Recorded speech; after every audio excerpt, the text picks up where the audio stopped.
नमस्कार, मनी गुरु की इस खास पेशकश में आप सभी का स्वागत है। मैं हूं स्वाति रायना। म्यूचुअल फंड में निवेशकों का भरोसा बरकरार है। एसआईपी फिर से 28,000 करोड़ के पार पहुंच चुकी है और इस दौरान खासकर फ्लेक्सी कैप फंड में निवेशकों की दिलचस्पी बढ़ी है। गोल्ड ईटीएफ में भी चमक वापस लौटी है। तो क्या म्यूचुअल फंड में है निवेश का नया ट्रेंड, इस पर करने वाले हैं हम खास चर्चा। कौन से फंड्स दिखा रहे हैं दमदार परफॉर्मेंस और क्या अब है एसआईपी बढ़ाने का सही समय, इसी पर रहने वाली है खास चर्चा। हमारे साथ हैं आज वाइज इन्वेस्ट के सीईओ हेमंत रुस्तगी और mutual fund expert Vishwajeet Parashar.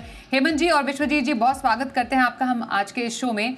और इस बार के जो हमने नंबर्स देखे हैं थोड़े सुस्त जरूर है, लेकिन हम ये नहीं कहेंगे कि जोश कुछ कम हुआ है, वो भी इतने वॉलेटाइल मार्केट्स में, इतनी अनसर्टनिटीज के बीच में। और सबसे ज्यादा हाईलाइट हेमंत जी रही एसआईपी नंबर्स की। एक बार फिर से बहुत मामूली गिरावट जरूर आई है, लेकिन अभी भी जो ऐतिहासिक लेवल है 28,000 करोड़, उसके पार एक बार फिर से एसआईपी दर्ज की गई है। तो जब ये वॉलेटिलिटी के बावजूद जब एसआईपी रिटेल निवेशकों की तरफ से आ रही है, तो इस ट्रेंड को हम कैसे समझें? जी स्वाति, आपने बिल्कुल ठीक कहा थी कि नंबर्स बहुत ही इंपॉर्टेंट हैं। हम हमेशा बात करते हैं और जब भी ये नंबर्स आते हैं कि किस तरह का ट्रेंड है, तो जैसे आपने बिल्कुल ठीक कहा कि अगर हम एसआईपी के नंबर्स को देखें, हो सकता है पिछले महीने से अगर मैं कंपेयर करूं तो 1% कम है वहां से।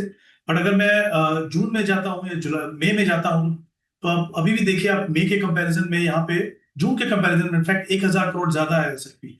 तो मुझे लगता है कि जो एसआईपी, जो मैं हमेशा कहता हूँ कि एक तरीके से हमारे देश में जो मूवमेंट चला है वो बिल्कुल बरकरार है। इतनी, जैसा आपने बिल्कुल सही कहा, इतनी वॉलेटिलिटी के बावजूद मतलब इन्वेस्टर्स ने अपना जो पूरा कॉन्फिडेंस है वो इक्विटी में रखा है।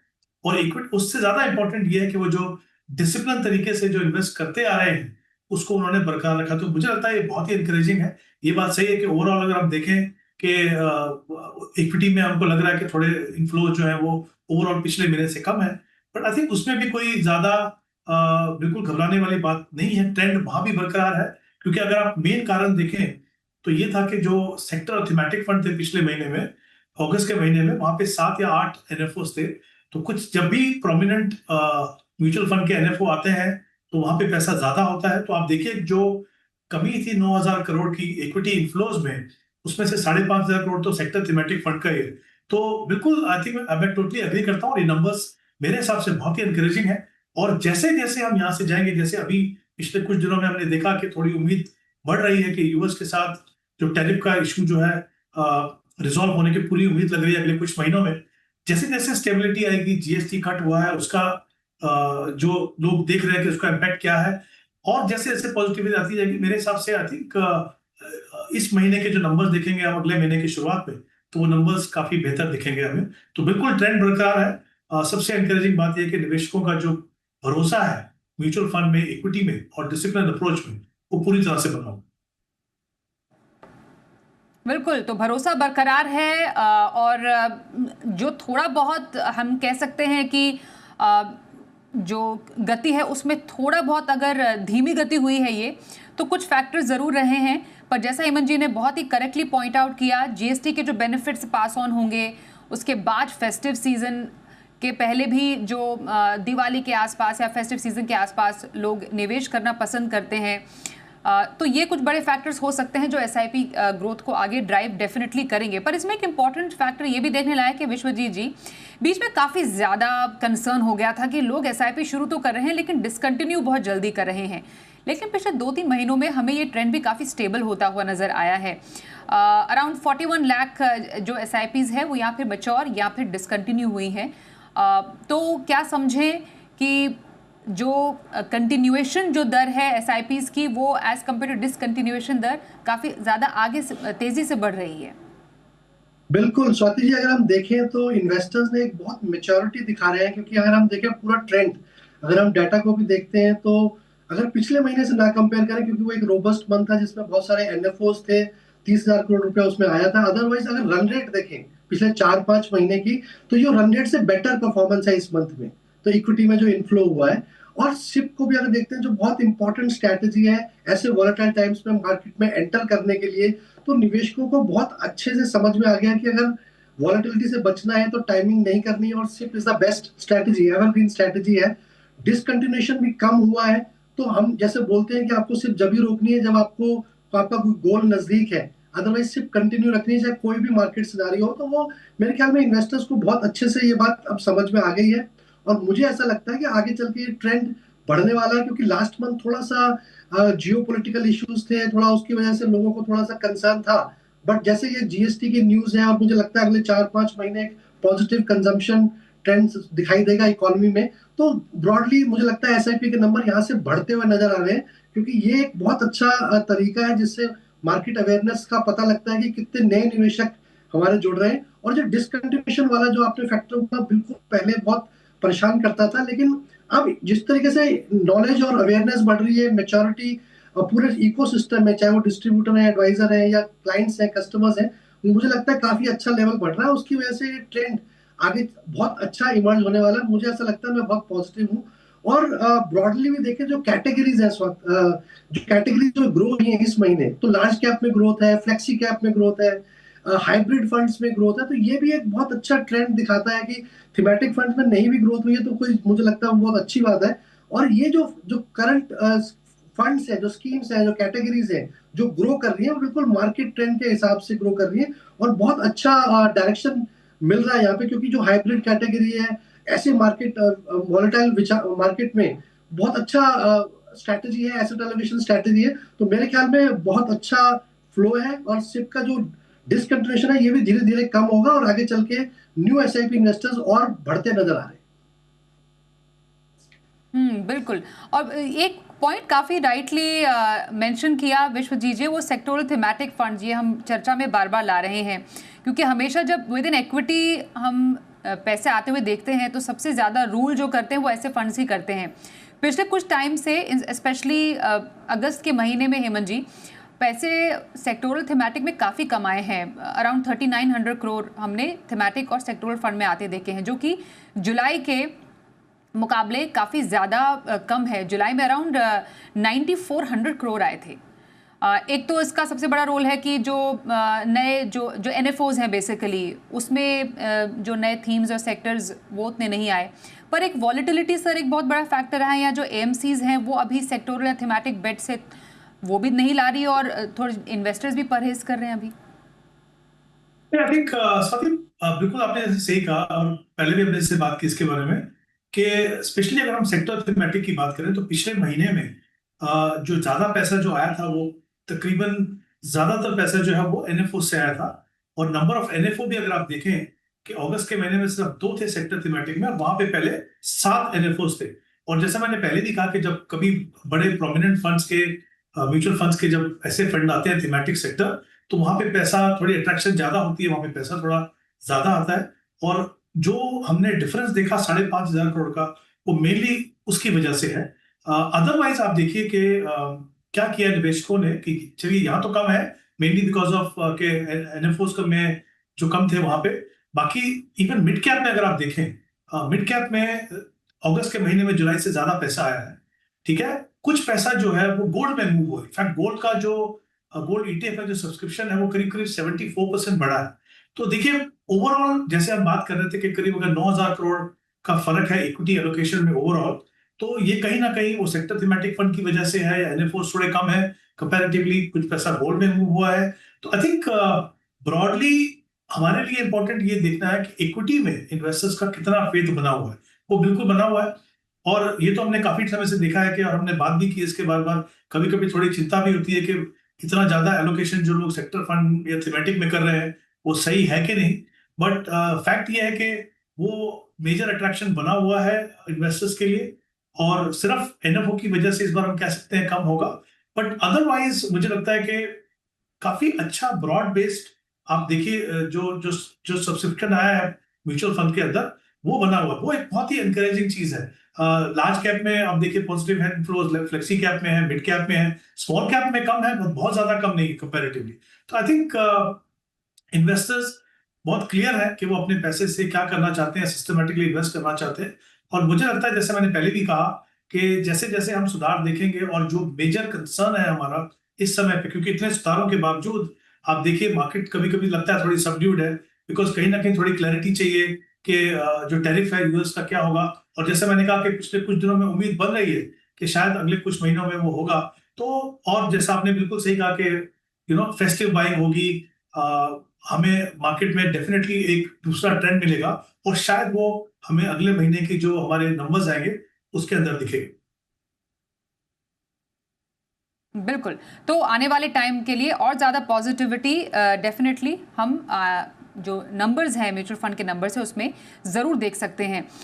यहाँ पर आपने गोल्ड की बात की, इसको मेंशन करना बेहद ज़रूरी है। हम गोल्ड की कीमतों को न्यू हाइज छूता हुआ देख रहे हैं विश्वजीत जी, और ये जो रिफ्लेक्शन है हमें गोल्ड ETF में भी आता हुआ जुलाई के महीने में, अगस्त के महीने में हमने देखा है। अगस्त में हमने देखा गोल्ड ETF में अराउंड 2190 करोड़ का निवेश आया है, जो कि लगभग 1250 करोड़ था जुलाई के महीने में। तो एक सिग्निफिकेंट जंप है जुलाई के मुकाबले। तो गोल्ड की जो चमक बढ़ी है अगस्त के महीने में through mutual fund, through ETF, इससे ये साफ है कि गोल्ड में लोग निवेश कर रहे हैं, लेकिन एक ऐसे पर्पस से निवेश कर रहे हैं कि पैसे से पैसा वो गोल्ड में भी बनाएं। बिल्कुल, देखिए गोल्ड इंडिया वर्ल्ड का सेकंड लार्जेस्ट इंपोर्टर रहा है गोल्ड का। गोल्ड हमारे ट्रेडिशनल इन्वेस्टमेंट्स में भी बहुत ऑस्पिशियस माना जाता है। तो गोल्ड का जो रिटर्न्स देखने को मिल रहे हैं और ऐसा सेंटिमेंट्स बना हुआ है कि गोल्ड दिवाली पे शायद ये नंबर टच कर जाएगा या वो नंबर टच कर जाएगा, तो एक पॉजिटिविटी है। और ETF के थ्रू इन्वेस्ट हो रहा है। कुछ तो जो मल्टी एसेट फंड्स होते हैं वो म्यूचुअल फंड्स भी इन्वेस्ट कर रहे हैं गोल्ड ETF में, और कुछ निवेशक जो स्मार्ट इन्वेस्टर्स हैं अब वो भी गोल्ड ETF में निवेश कर रहे हैं, क्योंकि उनको लगता है कि यहाँ पे जो बैंक लॉकर की फैसिलिटी है उसकी जरूरत नहीं है, या कोई एक्स्ट्रा चार्ज नहीं देना पड़ेगा, या चोरी का डर नहीं है। तो ये सब अवेयरनेस भी अच्छी है, और मेरे ख्याल में रिटर्न्स की एक्सपेक्टेशन हमेशा से निवेशकों को अट्रैक्ट करती है। तो गोल्ड में लोगों को लग रहा है कि शायद एक अच्छी चमक और देखने को मिलेगी दिवाली तक, और या जैसे सेंट्रल बैंक्स खरीद रहे हैं वर्ल्ड वाइड ग्लोबली, ये एक फिनोमिना देखा जा रहा है कि सारे सेंट्रल बैंक्स खरीद रहे हैं। तो गोल्ड में अभी भी क्योंकि जियोपॉलिटिकल अनसर्टेनिटी भी बनी हुई है, तो गोल्ड में एक अट्रैक्शन बना हुआ है। तो मेरे ख्याल से ये ऑटोमेटिकली ये वर्ड स्प्रेड हो जाता है, और अच्छा लगता है कि गोल्ड में भी अट्रैक्शन यहाँ पे आ रहा है और ETF के थ्रू आ रहा है।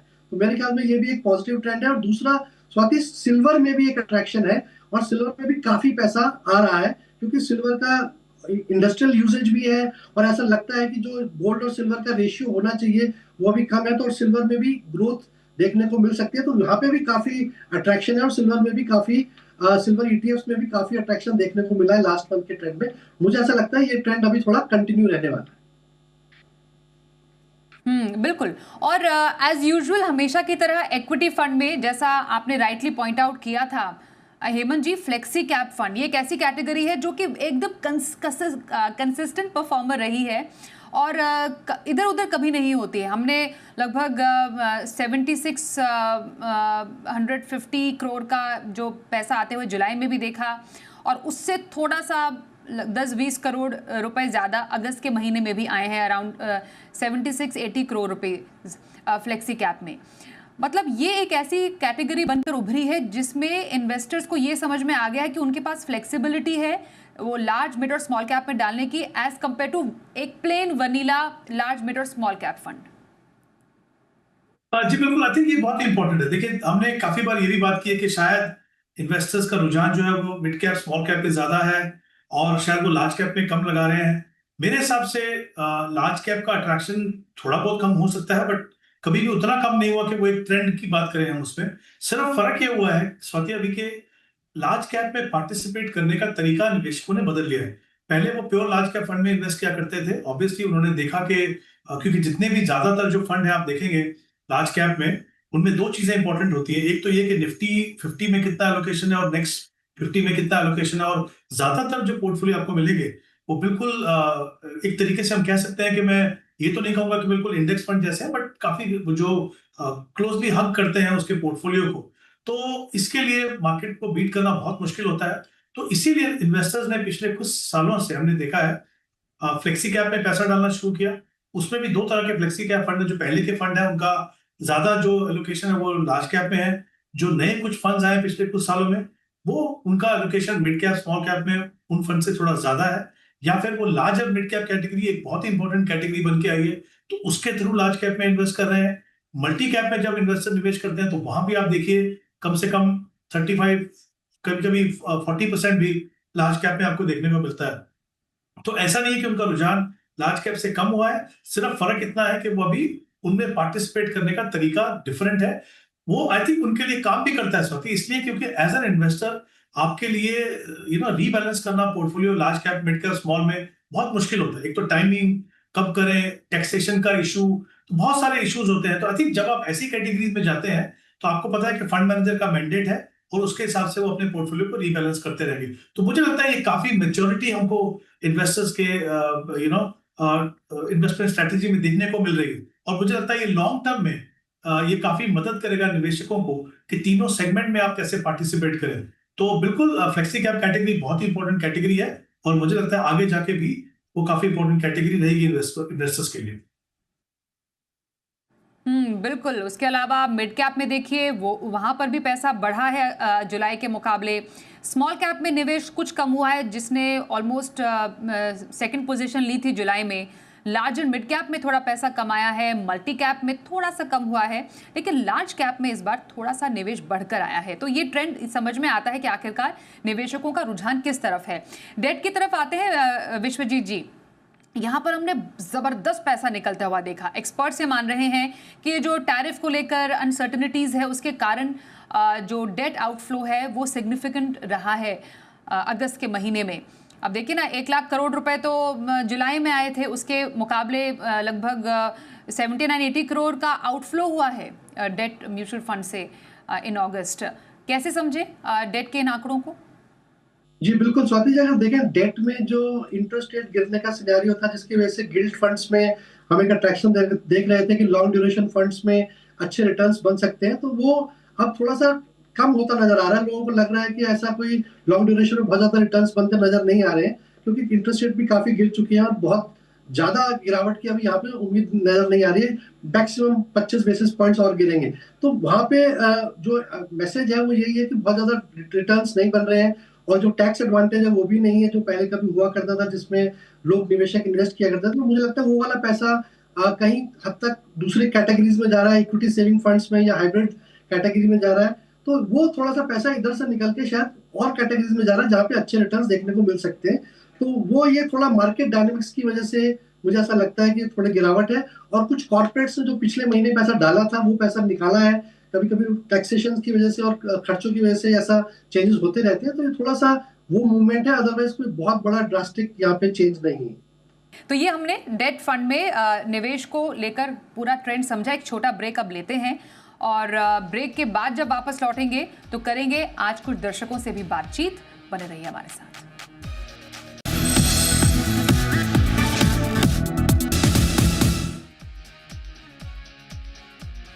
आइए पहले सवाल की तरफ बढ़ते हैं। राजदीप गुप्ता जी का सवाल हमारे पास आया है। हेमंत जी, ये सवाल आप जरूर अटेम्प्ट कीजिएगा। उम्र इनकी 35 साल है, मौजूदा इनका अराउंड 7,500 का SIP निवेश है। 55 साल का रिटायरमेंट का इनका क्योंकि लक्ष्य है और बच्चों की शिक्षा और रिटायरमेंट दोनों के लिए 3 से 4 करोड़ का टारगेट इन्होंने रखा है। लेकिन इसके लिए SIP इन्हें बढ़ानी है 13,000 रुपए से। हर साल 10% का SIP भी जो स्टेपअप है वो भी करेंगे। अभी क्योंकि मौका है, दस्तूर भी है, तो इसलिए ETF, गोल्ड या सिल्वर में निवेश को लेकर भी काफी ज्यादा उत्सुक है। सर बताइए कैसा लग रहा है इनका पोर्टफोलियो? जिस बात देखिए, दो इंपॉर्टेंट चीजें हैं। अभी जो इनकी SIP अमाउंट है वो 7,500 है और 10% की स्टेपअप की बात हो रही है। 20 साल का इनके पास समय है, 4 करोड़ का इनका टारगेट है। और जैसा आपने बिल्कुल सही कहा, ये कह रहे हैं कि अपनी SIP को वो 13,000 तक बढ़ाना चाहते हैं। तो अगर हम 13,000 की SIP मान के चले, 20 साल का समय इनके पास, 12% की रिटर्न अगर हम लेके चले तो करीब करीब 2 करोड़ 60 लाख का कॉर्पस बनेगा। इनका टारगेट जो है वो 4 करोड़ का है। तो जैसे कि आप देख सकते हैं कि गैप है वहां पे करीब 1 करोड़ 40 लाख का। अच्छी बात यह है कि इनके पास समय है, 20 साल का समय है, अच्छी स्ट्रेटेजी है, डिसिप्लिन तरीके से इन्वेस्ट कर रहे हैं, इक्विटी फंड में इन्वेस्ट कर रहे हैं। तो इनको बेसिकली अगर अपने टारगेट तक पहुंचना है तो अपनी SIP को करीब 15% से बढ़ाना होगा। जो स्टेपअप जो अभी 10% से कर रहे हैं उसको 15% से अगर करेंगे तो बिल्कुल मुमकिन है कि वो 12% का रिटर्न अगर मान के चलें तो अपना टारगेट पूरा कर सकेंगे। तो आई थिंक कहीं ना कहीं उनको थोड़ा वहां फोकस करने की जरूरत है। इनके फंड्स की अगर मैं बात करूं तो करीब 4 फंड्स हैं इनके पास। मेरे हिसाब से 2 फंड ऐसे हैं, Parag flexi cap, Motilal mid cap, जहां पे वो कंटिन्यू कर सकते हैं। और जो बाकी 2 फंड्स हैं, मेरे ही large asset, large and mid cap और SBI स्मॉल कैप, मुझे लगता है उन 2 कैटेगरीज में इनके लिए बेहतर फंड है। जो तो थोड़ा सा अमाउंट रीअलोकेट करना होगा, क्योंकि एसआईपी का अमाउंट बढ़ाना है। तो मेरे हिसाब से पराग पारिक फ्लेक्सी कैप में उनको अपना अमाउंट जो है वो बढ़ा के 3,000 करना चाहिए। मोतीलाल ओसवाल में भी बढ़ा के 3,000 करना चाहिए अभी जो एलोकेशन है उससे। और 2 फंड अपने पोर्टफोलियो में ऐड कीजिए। कोटक मल्टी कैप फंड 4,000 रुपए इन्वेस्ट करेंगे उसमें, और बंधन स्मॉल कैप जिसमें 3,000 इन्वेस्ट करेंगे। तो हमने कोशिश की है कि 3 डिफरेंट सेगमेंट में आपका पैसा जिस तरीके से जाए, बेहतर फंड आपके पास हो। तो और जैसा मैंने कहा कि 15% से उनको एसआईपी को अपने बढ़ाना होगा, ना कि 10% से जो उनकी प्लानिंग है। कुछ चेंजेस और 5% से अपनी एसआईपी को स्टेप अप करें। तो राजदीप जी, आपके लिए ये सलाह दी है हेमंत जी ने कि आपको कैसे अपने पोर्टफोलियो, अपने इन्वेस्टमेंट को आगे बढ़ाना है। बहुत बहुत शुभकामनाएं। आइए हमारे साथ अगले दर्शक है, उनसे बात करते हैं। लवदीप नागर हमारे साथ है। नमस्कार सर, स्वागत करते हैं आपका मनी गुरु में। बताइए, आपने सवाल भेजा, हमसे राय लेना चाह रहे हैं, थोड़ा डिटेल देंगे और कब से इन्वेस्ट कर रहे हैं और क्या टारगेट है आपके? सर मैं हेलो मैम, हेलो सर। मैंने जी 3.5 लाख रुपए ऑलरेडी मेरा इन्वेस्टेड है 14 म्यूचुअल फंड में, जो कि रेगुलर फंड्स है। वो एसआईपी मैंने स्टॉप कर दिए हैं, और मैंने सेम फंड्स में अगेन डायरेक्ट फंड में इन्वेस्टमेंट किया हुआ है। जो फंड्स है Motilal Oswal mid cap fund में 5,000, निपॉन इंडिया निफ्टी 500 मोमेंटम 50 में 5,000, Motilal Oswal large cap and mid cap fund में 3,500, यूटीआई 200 मोमेंटम 30 इंडेक्स फंड में 3,300, क्वांट मल्टी आपके पास एसेट 14 फंड्स है ना लवदीप जी? जी मैम, जी जी यस। हाँ, उसकी डिटेल है हमारे पास। मुझे बस आप ये बताइए, टारगेट क्या है आपका और क्या क्या सेट आपने, कितना राशि चाहिए आपको? मैम 2 टारगेट है मेरे। डॉटर की मैरिज के लिए 3 करोड़ और रिटायरमेंट के लिए भी 3 करोड़। इन्वेस्टमेंट ड्यूरेशन है मेरा 50 अच्छा, और वो 50 years। कितने साल के बाद ये गोल आएंगे आपके लाइफ में, थोड़ा क्विकली बताएंगे? 60 के अप्रॉक्स। अभी करंटली मेरी एज 33 है। ओके, बेटी की पढ़ाई के लिए 2 करोड़ आपको चाहिए होंगे लगभग 15-16 साल के बाद? हाँ जी मैम, हाँ जी। अच्छा, और शादी के लिए मान सकते हैं, मानिए 20 साल के बाद, 20 Right, साल के right। बाद, और रिटायरमेंट आपकी होगी तो एक बहुत ही लॉन्ग टर्म का नजरिया है। ऑल राइट, ठीक है। विश्वजीत जी, डिटेल में इनका सवाल आपके पास है, हमने टाइम फ्रेम थोड़ा समझ लिया कि कब चाहिए इनको पैसा। बताइए कैसा पोर्टफोलियो? देखिए नागर साहब, बिल्कुल आपने अच्छे समय पे गोल प्लानिंग कर रखी है, बहुत अच्छी बात है। लेकिन अगर मैं जो गोल्स रखे हैं उनको थोड़ा सा हमें देखना पड़ेगा कि कैसे अचीव होंगे। आपने 3 गोल्स रखे हुए हैं। जैसे एजुकेशन गोल है जो 15 वर्ष के बाद है, जिसमें आपने करीब करीब 2 करोड़ का लक्ष्य रखा हुआ, तो उसके लिए हमें 43,000 रुपए की एसआईपी चाहिए होगी केवल इसी गोल के लिए। और इसके बाद आपके पास 2 गोल और हैं कि बेटी की शादी भी है और आपकी रिटायरमेंट, जिसमें आपने 3-3 करोड़ का गोल रखा हुआ है। उसके लिए आपको 33,000 रुपए की दोनों के लिए अलग से एसआईपी चाहिए। तो करीब करीब 1 लाख रुपए आपको एसआईपी चाहिए हर महीने, तब जाके आप अपने गोल्स के करीब पहुंचेंगे। जहां तक कि आपका पोर्टफोलियो का सवाल है नागर साहब, आपके पास 14-15 फंड्स हैं, तो मेरे ख्याल में वो बहुत ज्यादा है। तो आपको उसको कंसोलिडेट करना पड़ेगा, क्योंकि कहीं ना कहीं आप उन्हीं सेम स्टॉक्स में इन्वेस्ट कर रहे हैं, ओवरलैपिंग है, उसकी वजह से रिटर्न्स में भी कॉम्प्रोमाइज हो सकता है।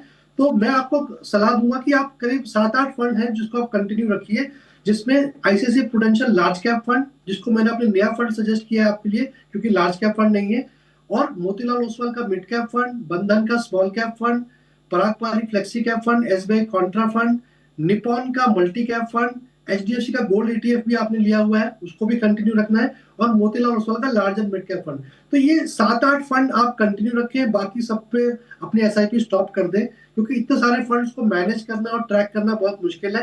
ये सारी एसआईपी जितनी भी आप कर रहे हैं, इन्हीं 7-8 फंड्स में डिवाइड कर दीजिए, और जो बढ़ाना चाहते हैं वो भी इसी में डिवाइड कर दीजिए। और जो पैसा आपने रखा हुआ था रेगुलर फंड्स में, जो आपको लग रहा है कि बहुत ज्यादा एक्सपेंस रेशियो है, तो वो अगर एग्जिट लोड से पास हो चुका है, 1 साल करीब हो चुका है, और आपको कैपिटल गेन आपने चेक कर लिया है, तो आप उस पैसे को निकाल कर इन्हीं फंड्स में आप निवेश कर सकते हैं। तो मेरे ख्याल में इन्हीं 8 फंड्स पे अपना पोर्टफोलियो को बनाएं और नए फंड्स ऐड ना करें। ये पर्याप्त पोर्टफोलियो है, और एसआईपी अमाउंट जितनी बढ़ा सकते हैं उतना अच्छा है, तभी आप अपने गोल के करीब पहुंचेंगे। उसके लिए, अपने गोल्स के लिए बहुत बहुत शुभकामनाएं।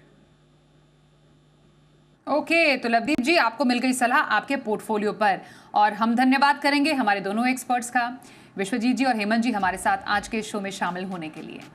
एक छोटा ब्रेक यहाँ पर लेते हैं, आप देखते रहिए जी बिजनेस।